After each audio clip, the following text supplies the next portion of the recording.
ஆர்வமுடையவர்கள் தொடர்ந்து இதுல பங்களிச்சுட்டு வராங்க. எல்லாருக்குமே நன்றி தெரிவிச்சுக்கணும். இன்னைக்கு நம்மோட பொழிவாளரா இருக்கிறவங்க அகிலா லட்சுமி.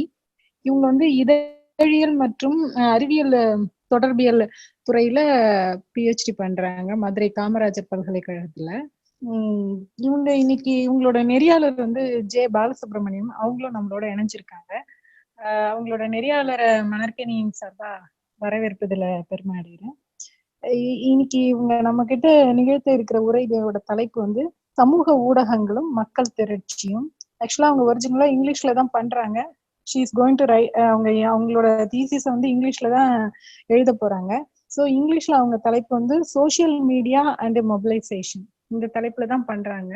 அது தொடர்பா நம்மள்ட்ட அவங்க இதுவரையிலும் பண்ணிருக்கக்கூடிய அந்த ஆய்வை குறித்து பகிர்ந்துப்பாங்க. வழக்கம் போல நம்மளோட கருத்துக்களை அவங்களோட பகிர்ந்துக்கலாம். நான் அகிலா லட்சுமி வந்து பேச. Thank you, ma'am. அகிலா பேசுங்க. Thank you. Yes, ma'am. Thank you, ma'am. Hi, good evening, everyone. This is Akhila Lakshmi, doing my PhD in the Department of Journalism and Communication in Madurai Kamaraj University. My research topic is social media and mobilization, Samuga Udagangalum Makkal Tirachiyum. So before going into social media, I would like to begin with the origin of internet, because that is where it all started. So in 1960s, internet was started as a project in United States Defense Department as a way of information sharing in a decentralized network. So decentralized network na, it is sending a message directly to the person without any centralized operators. Or middleman yarume irukka matanga, middle person yarume irukka matanga. So in terms of security, decentralized network was more secure without relying on any third party. But now we have both centralized networks and decentralized networks. So this initial project was called as ARPANET, which is Advanced Research Projects Agency Network.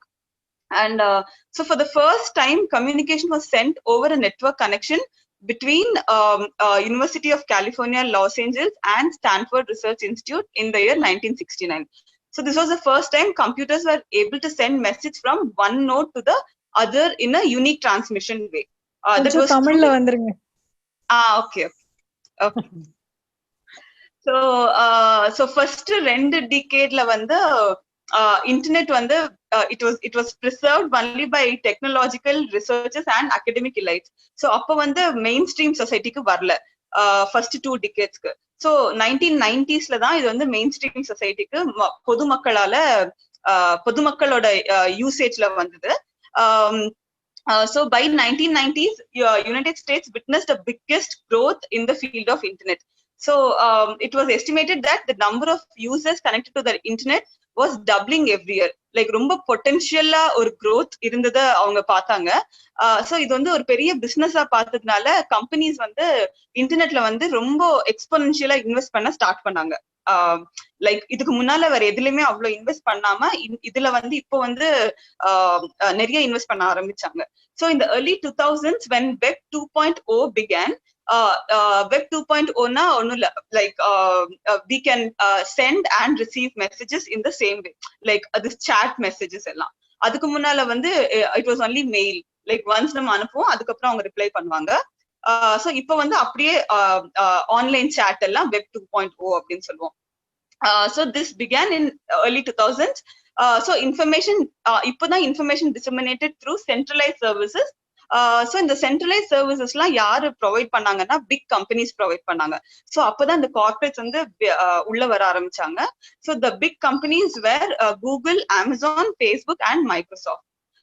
So coming to India's usage of internet. So even in 1990s, India started its internet usage. So and in present, India has the second largest internet user base of more than 630 million subscribers, which is more than the total population of United States, UK, Russia and South Africa put together. So இதெல்லா கண்ட்ரியோட பாப்புலேஷனை தாண்டி நம்ம வந்து இந்தியாவோட internet users வந்து அதை விட ஜாஸ்தி இருக்காங்க அப்படின்றத சொல்றாங்க. So this is almost half of Indian population. Half of Indian பாப்புலேஷனா ப்ரிசைஸா சொல்லணும்னா 49.4% வந்து நம்ம கண்ட்ரில வந்து இன்டர்நெட் யூசர்ஸ் இருக்காங்க.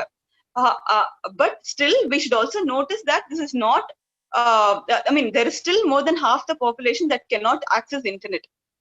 So this is also one of the major cause of digital divide and digital inequality.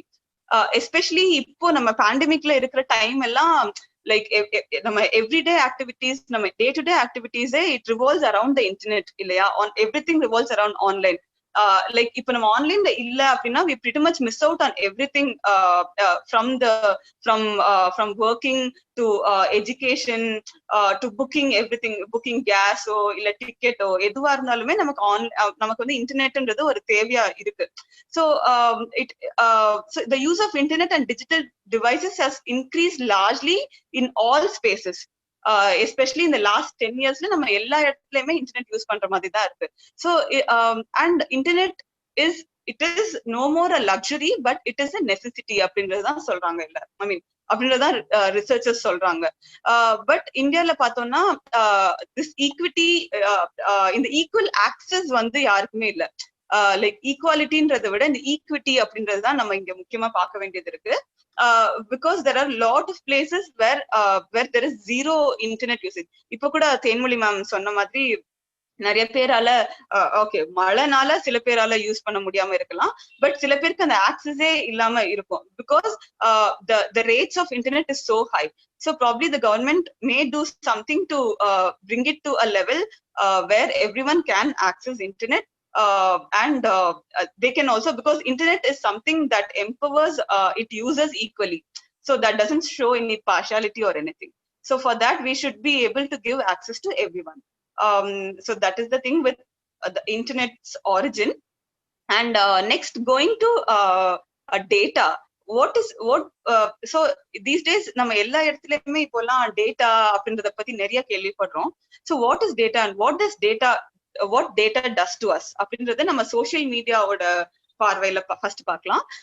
So basically the sole aim of this social media giants like Facebook, Twitter, Amazon, இவங்க எல்லாத்தோட aim என்ன அப்படின்னா, it is to understand the users better, to understand the users better than you understand yourself. உங்களை பத்தி தெரியறதை விட அவங்களுக்கு வந்து தெரிஞ்சுக்கணும் அப்படின்ற ஒரு ஆர்வம் வந்து இந்த சோஷியல் மீடியா ஜெயன்ட்ஸ் கிட்ட நிறைய இருக்கு. This is very similar to ad agencies. So when ad agency want to study a person in order to give the right ads, so they give us a lot of this questionnaire survey எல்லாம், அதுக்கு தகுந்த மாதிரி தான் they frame ads. So social media is going way ahead to predict what you will do, say and even think அப்படிதான் சொல்றாங்க. So almost 90% of Facebook and Google's revenue is from selling advertisements. So practically the whole business of social media is the provision of free services in exchange of users data. Like maybe we are thinking that we are accessing Facebook and Twitter or any social media for free. ஆனா அதுக்கு வந்து நமக்கு வந்து நம்மளோட data வந்து exchange ஆகுது, நம்மளை பத்தின டேட்டா வந்து எக்ஸ்சேஞ்ச் ஆகுது அப்படின்ற ஒரு விஷயம் வந்து நமக்கு we are not able to see through that.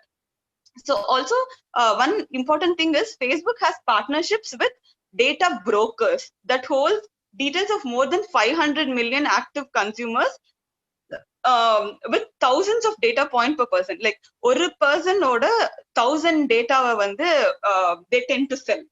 So 1000 data na, it can be anything, like details like our age, race, sex, weight, height, marital status, education level, உங்களோட political ideology, your buying habits, your health worries, your holiday plans, etc. anything you name it, and that is being sold online to data brokers. So these information, why they are selling all these is these information are cross referenced and analyzed. So these are done to target you with even more to refine the advertising that you watch online. So for example, when we if I am shopping in an app in Myntra, so at the same time நான் வந்து Ola Uber எல்லாருமே இப்போ access பண்றோம் இல்லையா, ரொம்ப ரொம்ப கேஷுவலா இப்போ ஆக்சஸ் பண்ணிட்டு இருக்கோம், like at least before the pandemic. அப்போ வந்து என்னோட ஒரு மிந்த்ரால வந்து ஐ திங்க் சாரி ஓலால வந்து I did not pay my அமௌண்ட்னு நினைக்கிறேன். அந்த வாலெட்ல இருந்து அமௌண்ட் நில் ஆயிடுச்சு. I did not notice that. So அப்போ மிந்த்ரால வந்து I couldn't buy anything because that showed me that because உங்களோட ஓலா பேமெண்ட் வந்து நீங்க பே பண்ணாதான் you can buy clothes, I mean whatever in Myntra அப்படின்ற மாதிரி காட்டினாங்க. ஸோ தட் அவ்வளோ தூரம் அந்த கனெக்டிவிட்டி வந்து இருக்கு, உள்ள அந்த டேட்டா வந்து அவ்வளோ வந்து பாஸ் ஆகுது. So many of the devices that collect our information and monitor actions are invisible pieces of code ன்னு சொல்றாங்க. லைக் நம்மள அறியாமையே நம்ம நிறைய டேட்டா வந்து நம்ம reveal பண்றோம். So these details are etched in our everyday lives that we fail to even notice that all our actions are being watched and analyzed. So நம்மளோட ஒரு ஆக்ஷனுமே வந்து it is being monitored. For example, wherever you go, if you go to a restaurant, நீங்க வந்து it is not necessary that you should switch on your internet. நீங்க ஒரு எங்கேயாவது ஒரு restaurant போயிட்டு வர்றீங்க அப்படின்னாலே உங்களுக்கு நெக்ஸ்ட் வந்து வீட்டுக்கு வந்த உடனே உங்களுக்கு மெயில்ல வந்து வந்திருக்கும், like how was this place, how do you like to rate this restaurant அப்படின்ற மாதிரி. So all these are being watched. We are being watched very closely. So இதெல்லாமே அவங்க எடுத்து அனலைஸ் பண்ணி they will send, இப்போ அந்த மாதிரி ரெஸ்டாரண்ட் போயிருக்கோம்னா அதுக்கு சிமிலரா வந்து they tend to send us the next எப்படி சொல்றது, நம்மளோட லைக்கிங் அதுதான் அப்படின்னு தெரிஞ்சுக்கிட்டு they will give us cues based on that. So அந்த மாதிரி பண்றாங்க. And this is also known as surveillance. So there is this writer Virginia Eubanks, so who in her book Automating Inequality, she mentioned in her book that state supported welfare system is connected with various collection of significant amount of personal information, uses data to monitor beneficiaries' behavior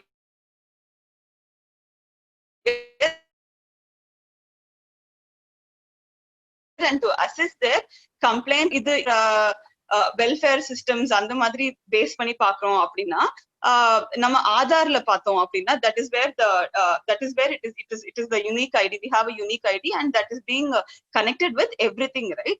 So by looking through the lens of Aadhaar, the data that we provide, like our date of birth, gender, address, what else, our phone number, so all these are quantifiable. இதெல்லாம் quantify பண்ணி and இது வந்து ஒரு it helps in identifying patterns in order to make social, economic, technical and legal claims on every individual who holds an Aadhaar ID. So இது வந்து நம்மளோட bank account, PAN card and ration card இது எல்லாத்துக்குமே நமக்கு அது link ஆயிருக்கிறதுனால நம்மள வந்து ஒரு இண்டிவிஜுவலை வந்து அவங்க வந்து கிளாசிஃபை பண்றாங்க ஒரு செட் ஆஃப் குரூப். இப்போ நம்மளோட நெட்வொர்த் எவ்வளோ, நம்மளோட சேலரி எவ்வளோ அப்படின்றது எல்லாத்தையும் பார்த்து we are being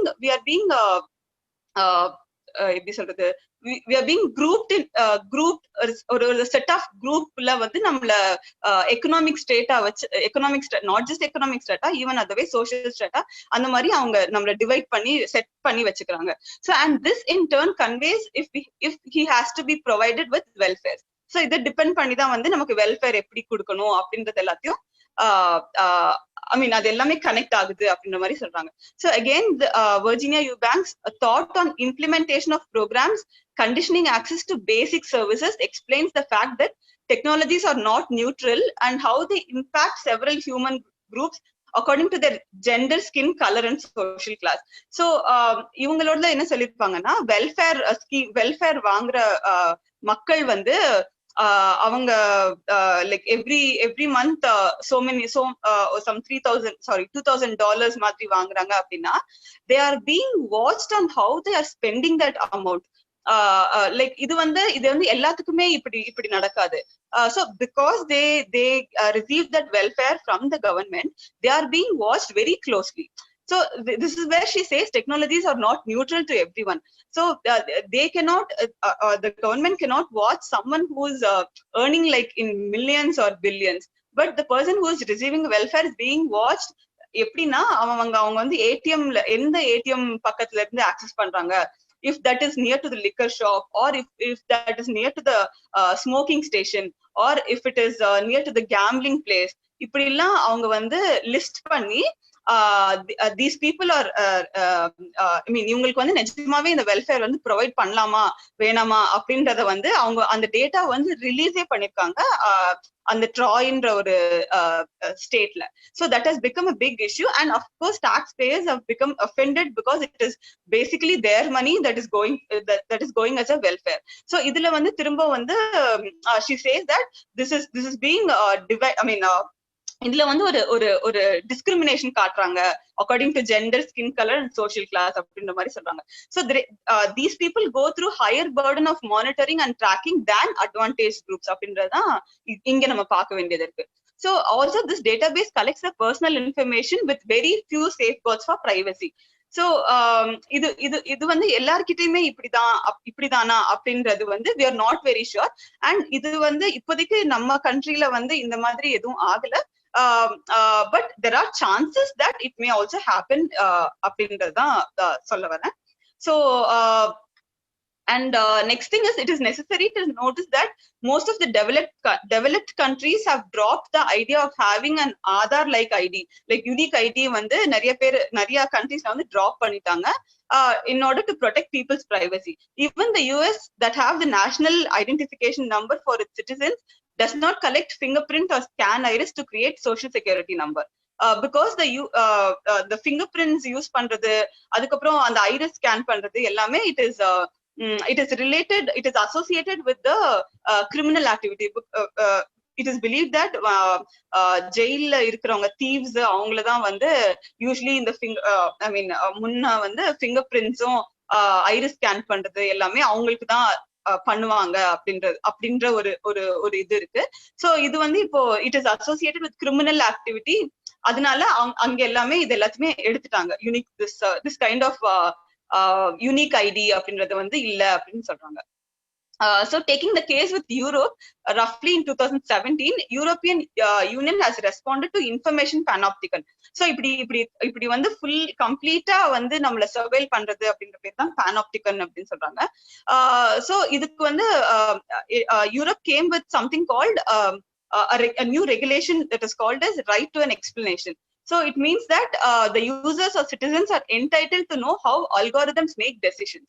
So in the details எல்லாம் collect பண்றாங்க அப்படின்னா the government is it is the government's duty to say how it is being manipulated or how it is being interpreted அப்படின்னு சொல்லிட்டு.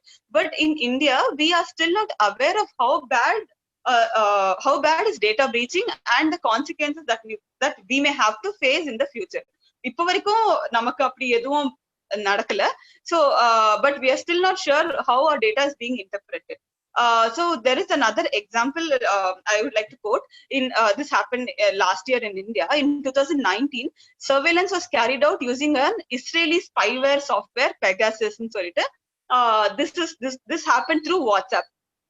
So இது எப்போ வெளியே வந்தது அப்படின்னா, வாட்ஸ்அப் வந்து it submitted a disclosure in US that Pegasus have hacked phones across the world, of which 121 users were from India.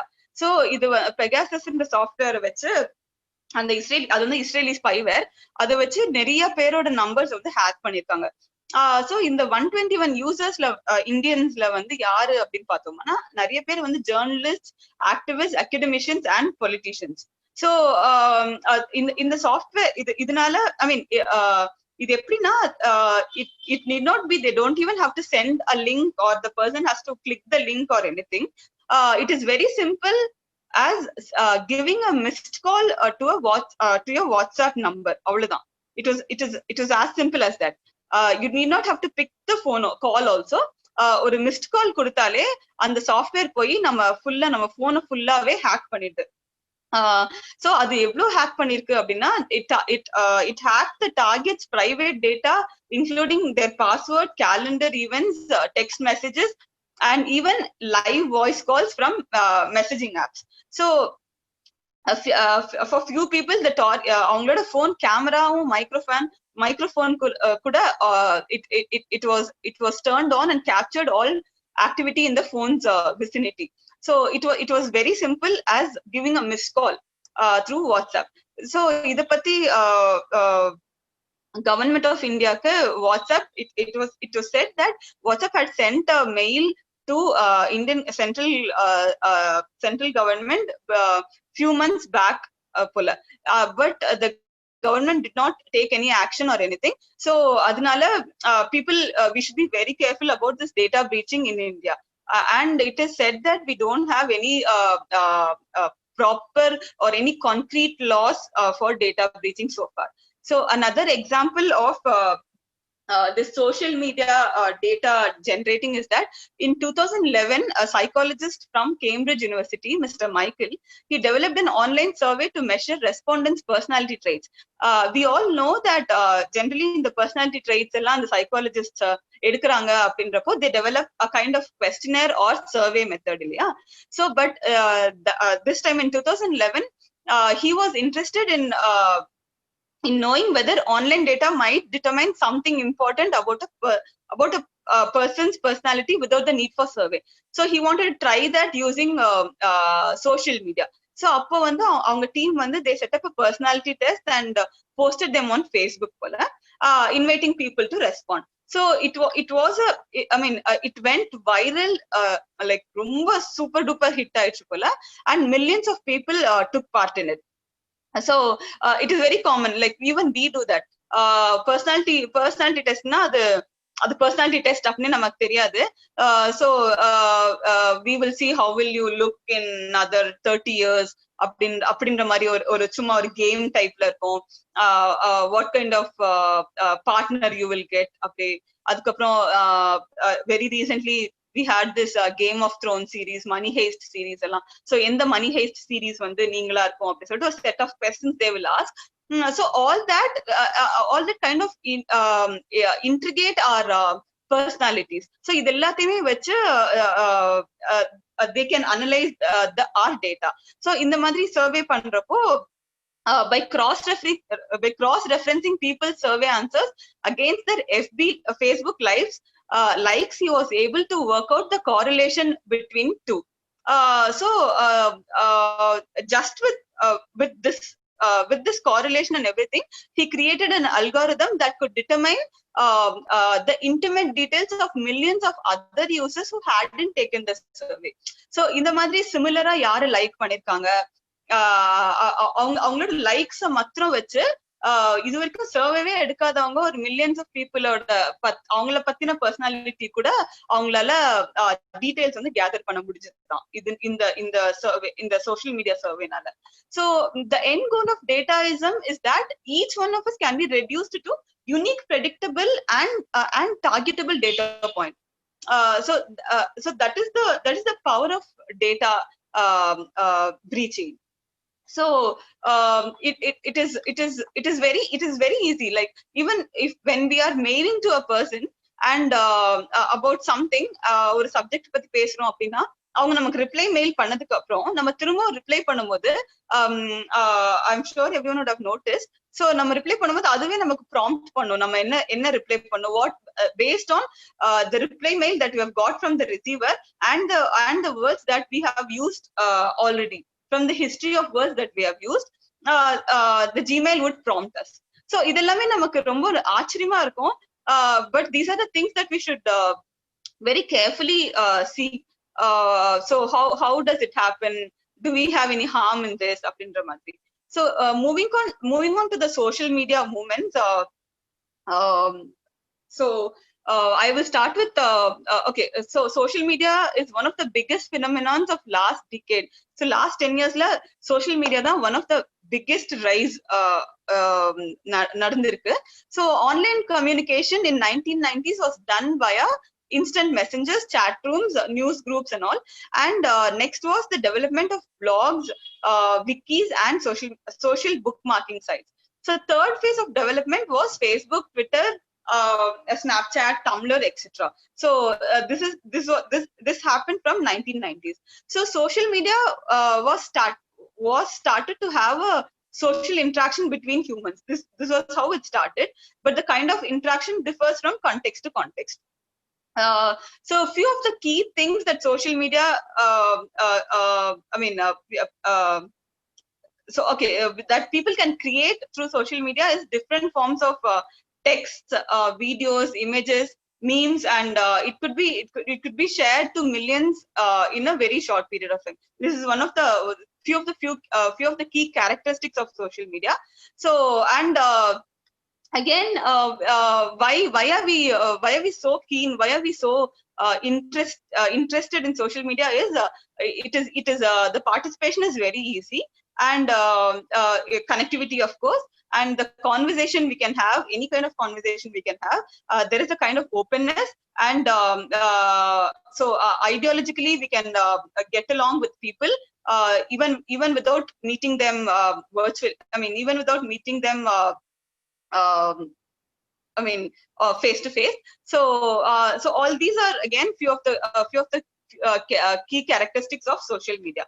So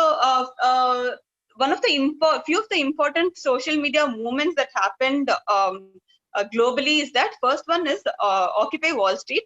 These are the first very important social media movements that started internationally. So Occupy Wall Street வந்து 2011 start ஆச்சு, September 2011 New York சிட்டில start ஆச்சு. So இது வந்து this was against the government. People were not satisfied with the government's rule, so they wanted to fight for their rights and everything. So adunala it was also due to their income inequality and wealth description in United States. So this movement was demonstrated. It was just demonstrated in 951 cities and 82 countries. So இது வந்து it was all started through blog, and later the idea spread through various social networking sites. So இப்போ earlier the movement, social movement எல்லாமே வந்து already நம்ம போயிட்டு ஸ்ட்ரீட்ஸ்ல போய் நின்னுட்டு பண்ணிட்டு இருப்போம். இப்போ வந்து the space வந்து different ஆயிடுச்சு. So there are two different space. There is an online space and also there is an urban space. So online space வந்து they use online space to get connected, to spread information, and to create awareness about the notion of the movement. So this is where it all started so this Occupy Wall Street, this happened for almost a year, or maybe even more than that. So this was one of the movements that was born on the internet and diffused by the internet, and this is a no leader movement. So இந்த moment இன்ஸ்பிரேஷனா வச்சுட்டு தான் நிறைய moments வந்து அதுக்கப்புறமா தொடர்ச்சியா எல்லா கண்ட்ரீஸ்லயும் நடக்க ஆரம்பிச்சது. So this was no leader movement, and though there were a lot of negatives in that, it was said that no leaderum illama irundha paravalla, but the ideas that it created, the ideas that it generated is very useful than the person who created or who were a part of it. So even 40 years later, or even a decade later, we are able to talk about Occupy Wall Street because of the idea that it generated. It is okay if it was not a success, but still the idea is very important. So internet and digital networks are seen as a part of an assemblage that brought together offline networks and spaces. So as I told you, space, offline spaceையும் cyber spaceையும் ஒன்னு கொண்டு வந்திருக்கு internet and digital networks அப்படின்றத நம்ம முக்கியம் பார்க்கணும். And so after Occupy Wall Street, Arab Spring அப்படின ஒரு movement நடந்தது that happened across UAE. That is very similar to Occupy Wall Street, but it had many leaders in every part wherever it happened. Like 2-3 cities nadakuduna, they were able to connect, the leaders were able to connect through social media. They had a page, so adula avanga pesittu adukaprom they were able to pass on about the event to the protesters, to the people who were interested in it, and then they gathered together.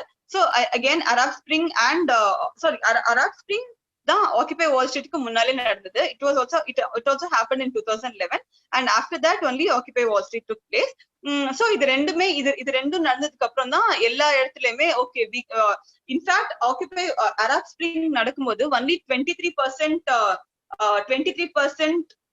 Internet users தான் அங்க இருந்தாங்க போல.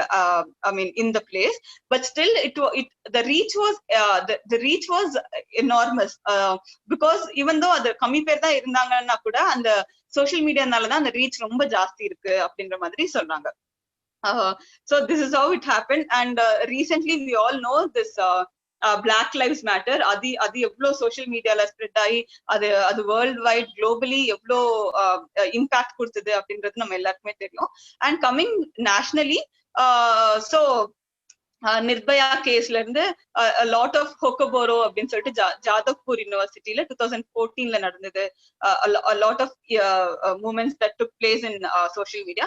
So Tamil Nadu அப்படின்னு நம்ம ஸ்பெசிபிக்கா பாக்குறோம் அப்படின்றப்போ jallikattu is the first protest that happened,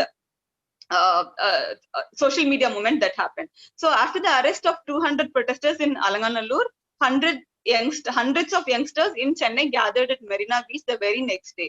So after lots of this happened, இதுக்கு வந்து ஒரு மெயின் மோட்டிவ், மெயின் ரீசனே சோஷியல் மீடியா அப்படின்றதான் சொல்றாங்க. So through a lot of text messages, images, videos and WhatsApp messages, people from various parts of the state participated in the protest.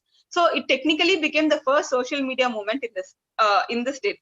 So அதுக்கப்புறமா தான் after Jallikattu there were a lot of, and Me Too. So how Me Too differs from all these movements, Jallikattu or anti-CAA, Sterlite movement, adukapro Kudankulam protest, இதெல்லாமே நடந்திருந்ததா கூட Me Too, how Me Too is different is that it took place only online. There was no offline network that happened. So adnala adu vandu we should see that as a different case. We can see that as a different case altogether, whereas all these movements, in all these movements social media played a bigger role as amplify the protest in a bigger way. So one of my case studies that I'm taking is Sterlite protest. So basically for social media protest, the methodology that people have used, researchers have used are qualitative study. So they tend to do content analysis and online ethnography and interviews also. So far people have did interviews, of course, in-depth interviews பண்ணிருக்காங்க, focus group discussion, online focus group discussion, Occupy Wall Streetலாம் online focus group discussion பண்ணிருக்காங்க. அதுக்கப்புறம் profile, analyzing people's profile. So these are few of the methodologies that is done. And yes, of course, to substantiate all this, they have done a quantitative study also. So for my study, I am doing purely qualitative study. So I am doing content analysis and in-depth interviews. So content analysis vandu I have taken 8 attributes. So 8 attributes. So to analyze the content, I've taken 8. Yeah. So this is identifying content, interaction between individuals. Eppadi ipo Facebook line seri, Twitter line seri, how they have interacted, how individuals have interacted அப்படின்றத பார்க்கணும். And then interaction with groups. So there are a lot of Facebookல கூட there are a lot of ban Sterlite groups அப்படி நிறைய இருக்கு.